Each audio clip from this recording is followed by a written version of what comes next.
CMPD just wrapping up a news conference in the last hour. Just a reminder, 4 people were killed in that shooting on Beatties Ford Road. Nearly a dozen others still being treated. So far, no arrests have been made. WCNC Charlotte's Lana Harris joins us now live. And Lana, police say that more than 180 shots were fired. My goodness.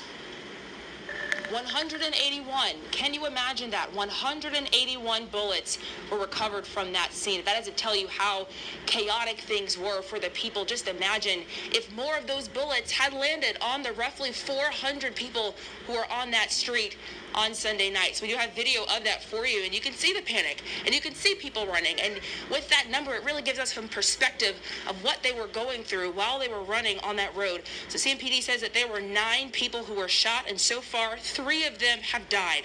5 people were run over by cars. 1 of them has died. The only bright spot given today is that there have been a handful of witnesses who have come forward since Monday. CMPD says that they received about 20 calls at this point that have pointed to a few names of people who may be considered persons of interest. But given the fact that, again, there were roughly 400 people out there, he says that that is not enough, especially because at this point, they still don't have any motive for this shooting. He says it's just senseless until they can get some more information, and only witnesses can help fill in those blanks. So here's more from Deputy Chief Gerald Smith on their call for witnesses. We've had a number of people call Crime Stoppers, send us videos, step forward to be witnesses. However, we know that there are more.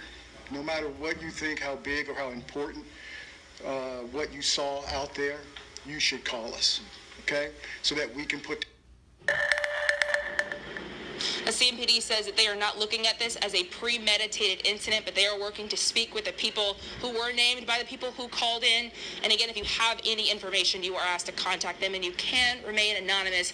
Meanwhile, coming up at noon, we'll talk more about what CMPD found at the scene and why it took some time for them to intervene before that shooting started.